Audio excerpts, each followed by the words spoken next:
سبيل الدموع سبيل مريح تنهدى يا صاحي كي تستريح.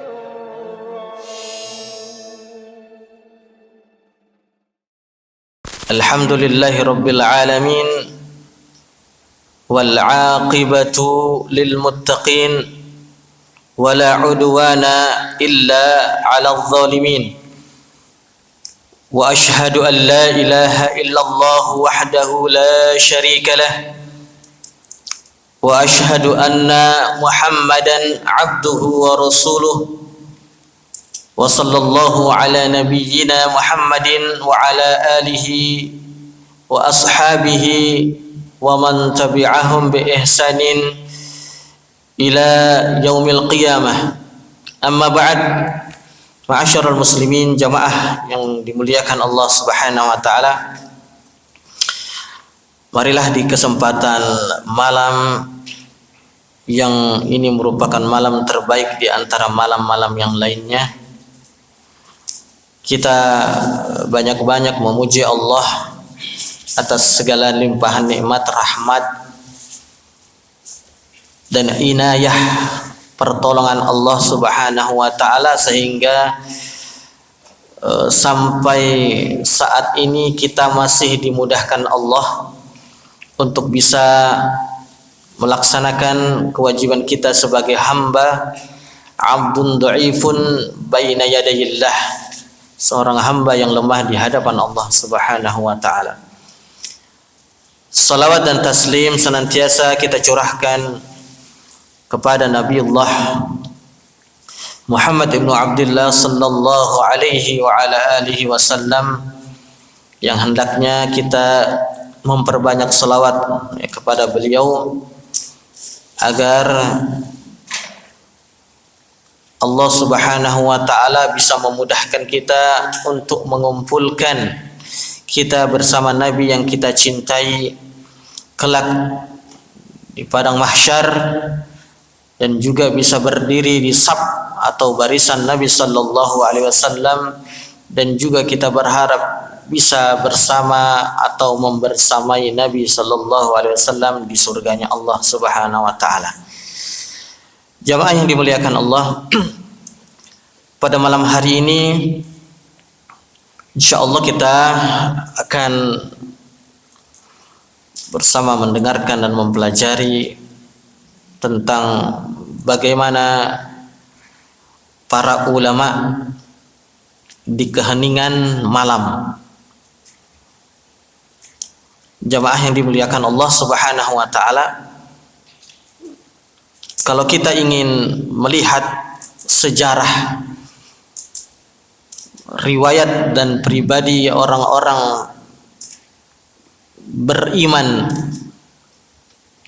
yang terdahulu, yaitu dari kalangan para ulama, maka kita akan merasakan takjub, kita akan tercengang melihat kondisi ibadah mereka kepada Allah Subhanahu wa taala.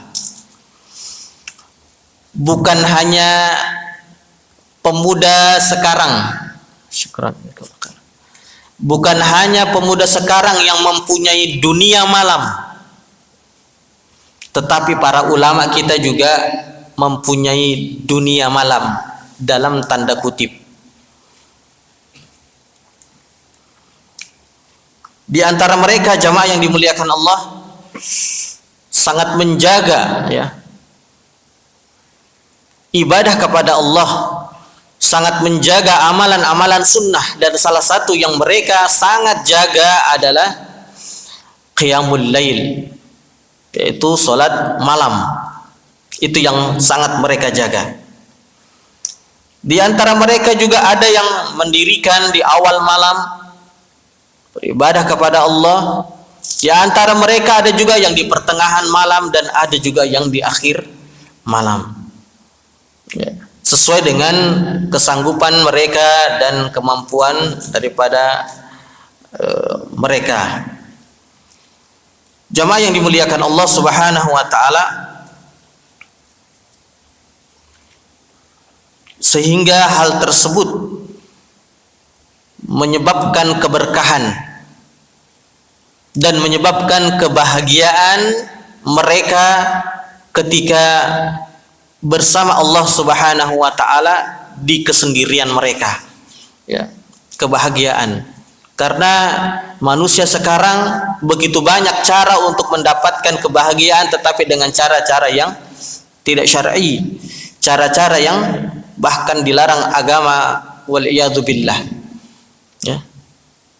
Kalau kita melihat banyak sekali fenomena yang ada dari kalangan para artis dan lain sebagainya, orang-orang yang memiliki harta berlimpah, mereka mencari kebahagiaan dengan hal-hal yang dilarang oleh Allah, dengan narkoba, dengan minuman keras, dengan wanita dan sebagainya. Tapi apa yang mereka dapatkan hanyalah daripada kebahagiaan yang semu, sifatnya sementara, dan itu sedikit.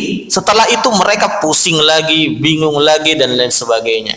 Ya, adapun para ulama kita, dengan malamnya mereka mendapat kebahagiaan yang bisa menenangkan dia, ya, jiwa dan raganya. Ya, sehingga jamaah yang dimuliakan Allah Subhanahu wa taala, para ulama kita itu ketika di malam hari disebut dengan ruhbanul lail. Ya, ruhbanul lail yaitu mereka adalah ahli-ahli ibadah. Ya, di malam harinya, wa fursanun nahar, dan menjadi kesatria-kesatria di siang hari. Malam mereka beribadah kepada Allah, siang mereka bertempur di jalan Allah Subhanahu wa taala. Ya, Masya Allah. Jamaah yang dimuliakan Allah Subhanahu wa taala, sehingga kedudukan salat malam ini adalah sangat mulia. Bahkan jumhur ulama menyebutkan bahwa salat malam atau salat tahajud tersebut, ya, hukumnya sunnah muakkadah. Artinya sunnah tetapi sangat ditekankan. Nah, sebagaimana yang disebutkan dalam Al-Qur'an, dalam Quran surat Al-Isra di ayat 79 yang sering kita mendengarkannya, wa minal laili fatahajjad bihi nafilatan lak, dan di antara malam, ya, fatahajjad bihi, maka kata Allah bertahajudlah, ya, di malam tersebut. Sebagai apa? Nafilatan lak, sebagai tambahan ibadah bagi kalian.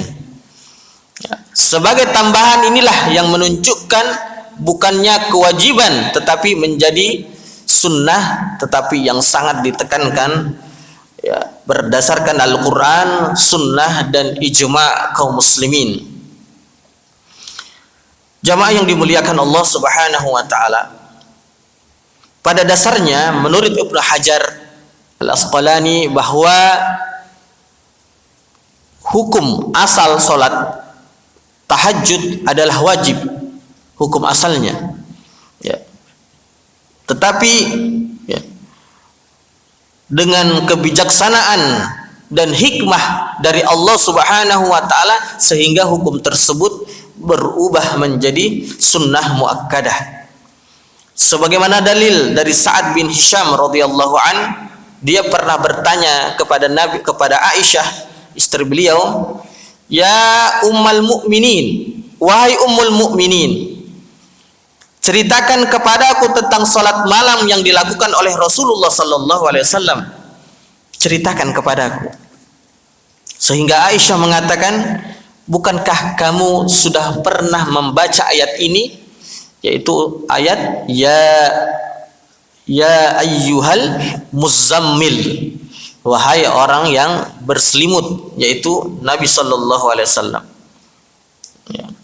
Kemudian Sa'ad bin Hisham mengatakan, ya, aku pernah mendengarnya.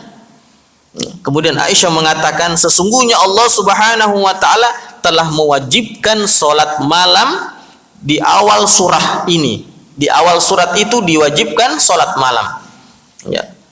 Kemudian Nabi dan para sahabatnya salat malam karena diwajibkan. Salat malam selama kurang lebih 12 bulan lamanya. Kemudian Allah Subhanahu wa taala dengan hikmahnya ya, menurunkan di akhir surat tersebut yang menjadikan keringanan dari salat malam itu yang asalnya wajib menjadi sunnah muakkadah yang terdapat di akhir surat Al-Muzammil tersebut. Sehingga jamaah yang dimuliakan Allah Subhanahu wa taala, salat malam adalah salat sunnah untuk melengkapi daripada salat wajib. Jamaah yang dimuliakan Allah Subhanahu wa taala,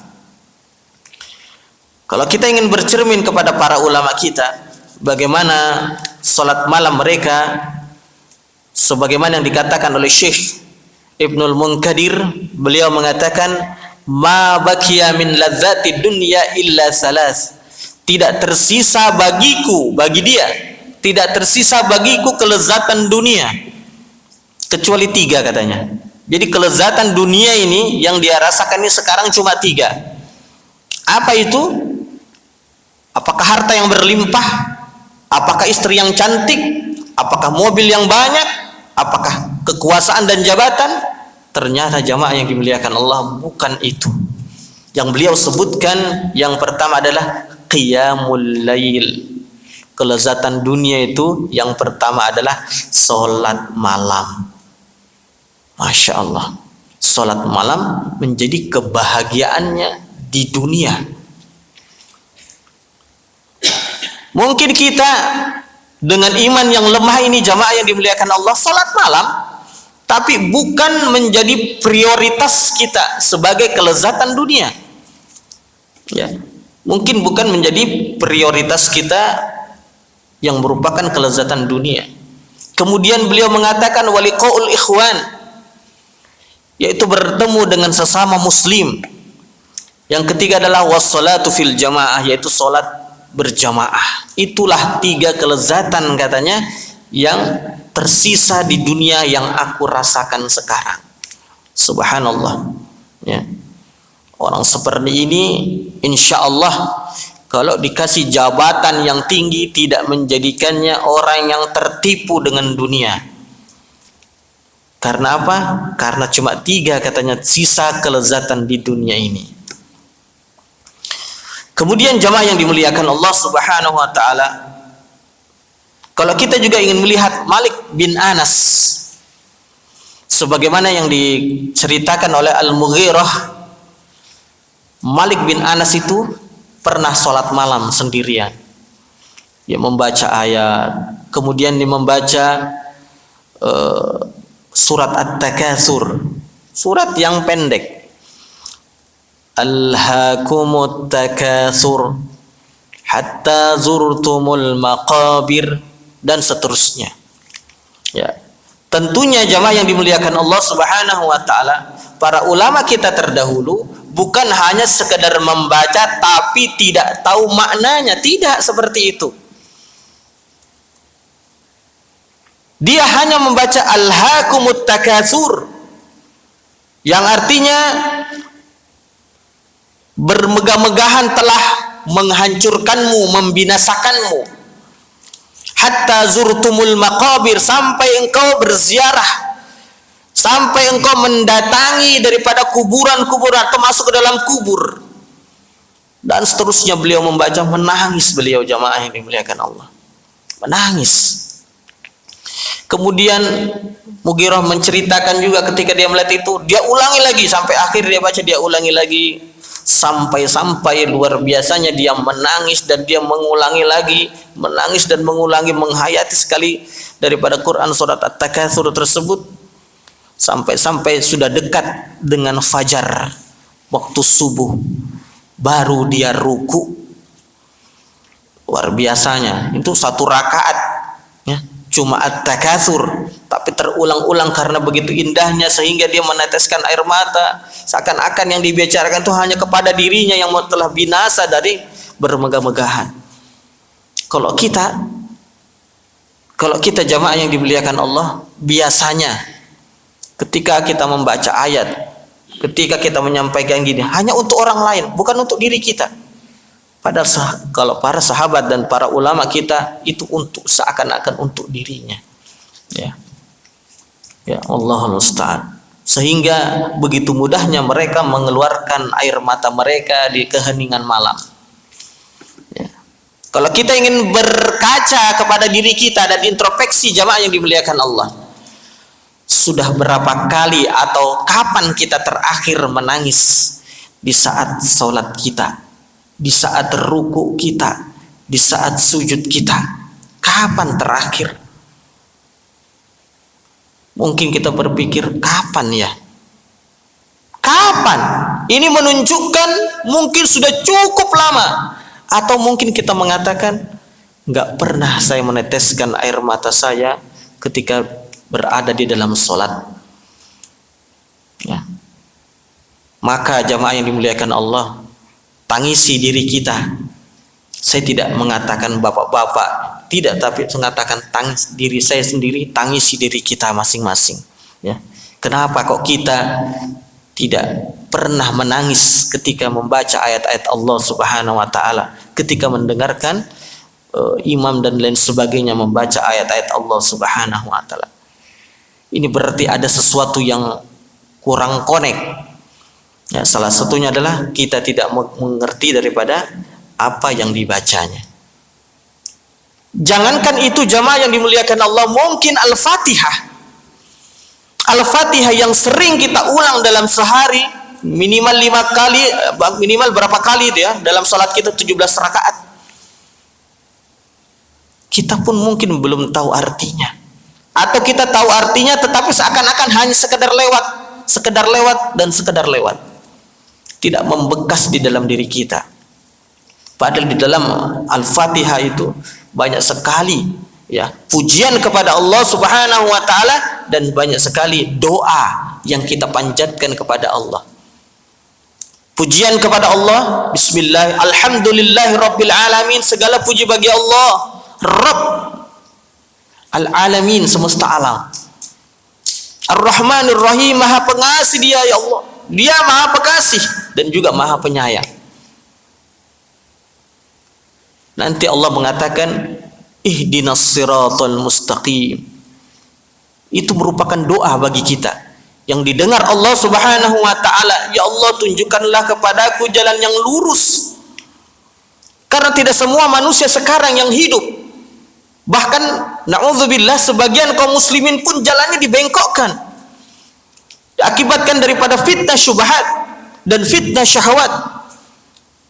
Makanya kita butuh sama Allah di dalam Al-Fatihah itu ihdinas siratal mustaqim. Kita butuh jalan yang lurus. Jalan lurus itu yang bagaimana? Siratal ladzina an'amta alaihim, yaitu jalan yang orang-orang yang Engkau beri nikmat ya Allah, dari kalangan nabi, dari kalangan syuhada dan orang-orang soleh. Ghairil maghdub alaihim, bukan dari orang-orang yang Engkau murkai ya Allah seperti Yahudi.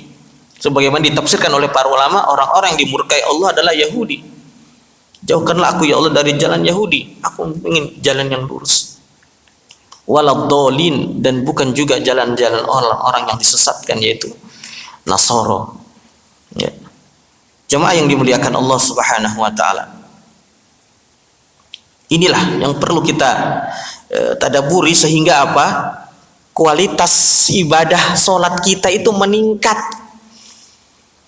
Sudah berapa puluh tahun kita solat jamaah yang dimuliakan Allah, apakah ada peningkatan dari kualitas solat kita? Itu yang mau kita pertanyakan.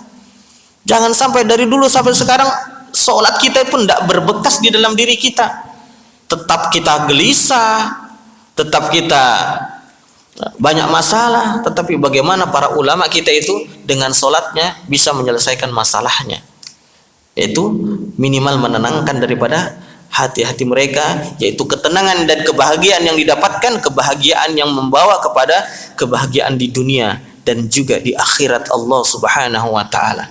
Bahkan tangisan ini, tangisan yang keluar dari air mata kita jamaah yang dimuliakan Allah, dari mata kita tangisan tersebut akan menjadikan benteng dari bagi jiwa kita dijauhkan dari siksa neraka Allah. sebagaimana yang dikatakan oleh Nabi sallallahu alaihi wasallam, ainan la tamassuhuman nar, ada dua jenis mata kata Rasulullah yang tidak tersentuh neraka Allah, tidak disentuh neraka. Dua jenis mata. Yang pertama kata Nabi alaihi salatu wasallam di dalam hadis yang riwayat Tirmizi, Nabi mengatakan ainun bakat min khusyatillah, yaitu mata yang menangis karena takut kepada Allah Subhanahu wa taala. Yang kedua, wa ainun batat tahrusu fi sabilillah, yaitu mata yang berjaga-jaga di jalan Allah Subhanahu wa taala. Nah, kita usahakan jamaah yang dimuliakan Allah, minimal sekali kalau bisa, minimal sekali ya kita bisa meneteskan air mata kita. Terlebih lagi di saat kesendirian kita, ketika kita menyebutkan ayat-ayat Allah dan bisa meneteskan air mata. Ingat, air mata itu susah. Kalau kita teteskan dengan sengaja itu susah. Ya, apatah lagi sendirian. Kalau beramai-ramai begitu, imamnya sedih, mungkin kita bisa menangis. Karena apa? Yang lain saya dengar, kita dengar yang lain menangis, kita ikut-ikut menangis, mungkin bisa. Tetapi kalau kita sendirian, tidak ada orang lain, di saat kita membaca ayat Allah Subhanahu wa taala, apakah kita bisa menangis? Kita usahakan. Kuncinya bagaimana? Yaitu mengerti apa yang kita baca, jamaah yang dimuliakan Allah Subhanahu wa taala, minimal yaitu Al-Fatihah, ya, yang perlu kita pahami artinya. Jamaah yang dimuliakan Allah Subhanahu wa taala. Kemudian juga ada salah seorang ulama terdahulu itu, dia pernah bangun malam. Ternyata malam itu adalah malam yang sangat dingin. Ya, kalau malam itu sangat dingin sehingga dia kalau mau menyentuh air ini kayaknya dingin banget. Ya. Dinginnya itu ya dingin banget, bukan dingin biasa. Bukan dingin segar, bukan, tapi dingin banget, seakan-akan tidak mau menyentuh. Akhirnya dia memikir, tidak. Hampir dia mengatakan, tidak jadi aku sholat malam. Ya. Sehingga dia paksakan untuk bagaimana mencelupkan tangannya ya ke dalam air sambil berkata, jamaah yang dimuliakan Allah, dia mengatakan, fa inna hadzal barad akhaffu min hararati nari jahannam. Sesungguhnya hadzal barad, sesungguhnya dingin yang saya rasakan ini, air ini lebih ringan dibandingkan panasnya neraka Allah Subhanahu wa taala, sehingga dia tetap di malam yang dingin sekali tersebut tetap untuk melaksanakan qiyamul lail, salat malam, ya. Subhanallah, kalau kita dingin itu enaknya tidur, bahkan berselimut. Bahkan alhamdulillah mungkin kita punya selimut yang tebal yang bisa menghangatkan. Jamaah yang dimuliakan Allah, nasihat kepada diri pribadi dan jamaah sekalian, janganlah kita menjadi bangkai-bangkai di malam hari. Tapi jadilah manusia-manusia yang berkomunikasi kepada Allah dengan penciptanya dengan khusyuk. Kita kemudian setelah sholat tengadahkan kepada Allah tangan kita, ya Allah, aku ingin begini, aku ingin begitu, mudahkan ya Allah, dan sebagainya.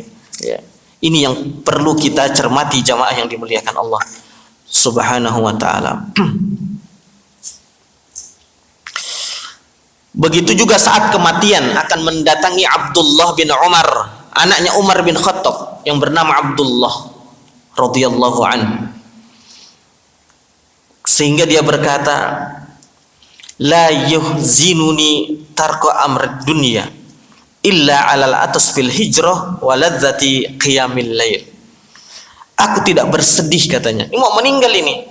Dia mengatakan, aku tidak bersedih meninggalkan urusan-urusan dunia ini.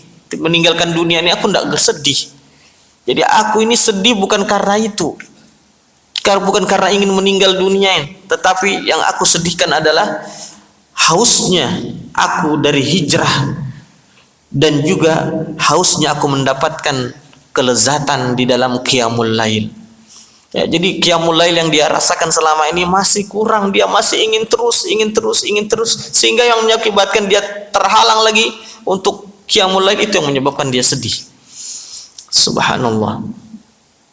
Kalau kita, kebanyakan manusia sekarang sedih karena apa? Bingung apa yang kita pertanggungjawabkan di hadapan Allah. Sedih karena bagaimana istri saya nanti, sedih bagaimana anak saya nanti makan apa dan sebagainya, padahal ada Allah.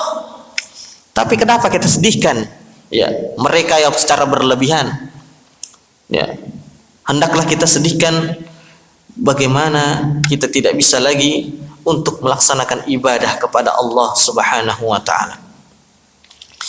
Jamaah yang dimuliakan Allah, sehingga apa yang membuat para ulama sedih ketika tidak bisa bangun malam? Jadi ulama itu, kalau para ulama kita itu kalau nggak bangun malam seakan-akan patah hatinya nih, patah hatinya. Kenapa? Karena mereka sudah merasakan halawatul iman fi qiyamil lail.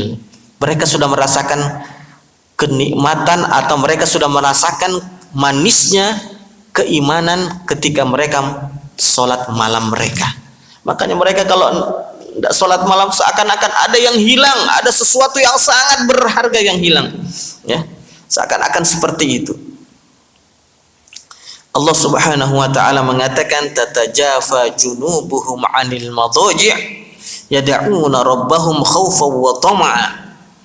Lambung-lambung mereka ini jauh dari tempat tidur mereka, ya, jauh dari tempat tidur mereka, dan mereka selalu berdoa kepada Allah Subhanahu wa taala dengan penuh takut kalau tidak dikabulkan Allah, dan juga mereka penuh harap dalam berdoa, ya, karena dia berharap agar Allah Subhanahu wa taala mengabulkan daripada doanya. Oleh karena itu jamaah yang dimuliakan Allah, seperti ini yang ingin kita bangun.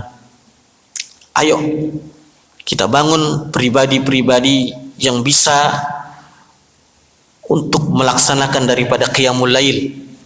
Tidak usah banyak-banyak. Kami tidak menganjurkan harus langsung 10 rakaat, harus langsung 20, tidak usah. Kita mulai dari 2 rakaat. Bangun 2 rakaat qiyamul lail, salat tahajud, tutup minimal dengan 1 rakaat witir. Ya, tutup dengan 1 rakaat witir. Karena jamaah yang dimuliakan Allah, tidak mungkin Allah Subhanahu wa taala dan Nabi sallallahu alaihi wasallam memerintahkan salat tahajud, pasti di dalamnya ada hikmah dan manfaat yang besar. Sebagai penutup jamaah yang dimuliakan Allah, kita akan sebutkan secara singkat manfaat daripada salat malam dari sisi kesehatan. Kalau dari sisi pahala dan sebagainya itu sudah sering kita dengar. Tapi bagaimana dari sisi kesehatan? Ya, para dokter, ilmuwan dan sebagainya yang telah meneliti tentang sholat malam, mereka mengatakan bahwa orang yang sholat malam akan terjauhkan dari penyakit hipertensi. Ya, hipertensi. Hipertensi itu apa? Tekanan, ya, suka marah dan sebagainya. Nah, kalau orang sering sholat malam, kata beliau, ya, kata mereka ini, dia akan, ya, terhindarkan dari penyakit hipertensi. Karena kalau hipertensi sudah bahaya, ya, seperti itu. Nah, karena katanya ketika manusia tidur dan bangun, itu melepaskan daripada zat-zat seperti serotonin, beta endorfin dan melatonin yang seperti itu dilepaskan, sehingga seseorang itu ketika sholat malam dengan tenang, ya, kepada Allah. Kemudian yang kedua, ketika orang senantiasa atau sering melaksanakan sholat tahajud, akan mencegah pembengkakan jantung dan gagal ginjal. Masya Allah. Gagal ginjal ini adalah suatu penyakit yang kronis, yang sangat kita takutkan di usia-usia kita ini. Untuk menghindarkan itu semua, apalagi sudah ada potensi, sudah ada bibit, ya, maka hendaklah kita rajin sholat malam, ya, maka kita hendaklah rajin sholat malam, sehingga hal tersebut bisa, ya, terhindari, ya, dari pembengkakan jantung dan juga gagal ginjal. Kemudian selanjutnya jamaah yang dimuliakan Allah, kalau orang sholat malam juga akan meningkatkan kekebalan tubuh. Jadi yang kalau sering kita sakit-sakit, ya sebentar-bentar sakit, sebentar-bentar sakit flu, sebentar-bentar kena batuk, sebentar-bentar ini dan sebagainya, untuk meningkatkan kekebalan tubuh hendaklah kita sholat malam, ya. Karena menurut Profesor Dr. Muhammad Soleh yang melakukan riset manfaat daripada sholat malam, dia dapatkan bahwa sholat tahajud katanya sangat baik untuk kesehatan, untuk meningkatkan kekebalan tubuh, sehingga orang itu nggak gampang sakit-sakitan, terlebih lagi di usia kita sekarang, ya. Dan lain sebagainya dari begitu banyaknya manfaat yang didapatkan. Tapi ingat jamaah yang dimuliakan Allah, ketika kita punya sakit, penyakit tersebut yang kita sebutkan, juga diabetes juga. Kalau kita, aku kan punya gagal ginjal ini misalnya, maka jangan sampai kita sholat gara-gara gagal ginjal kita, tapi tetap kita niatkan ikhlas karena Allah Subhanahu wa Ta'ala. Insya Allah penyakit itu akan juga berkurang, bahkan hilang dengan sendirinya. Ingat, perbaiki niat, jangan sampai niatnya supaya tidak kena diabetes, supaya tidak kena hipertensi. Bukan itu semua ya sampingan saja yang insya Allah akan hilang dengan sendirinya kalau kita benar-benar sholat malam itu ikhlas karena Allah Subhanahu wa Ta'ala. Wallahu a'lam bishawab. Mungkin ini yang bisa saya sampaikan pada kesempatan kali ini. Jika ada yang mau ditanyakan, falyatafaddal, kami persilakan.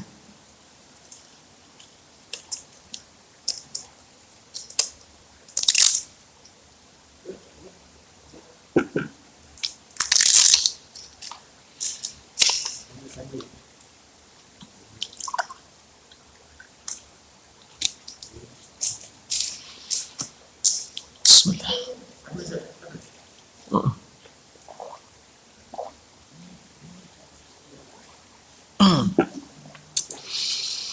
Jadi jelas bapak-bapak ya, alhamdulillah.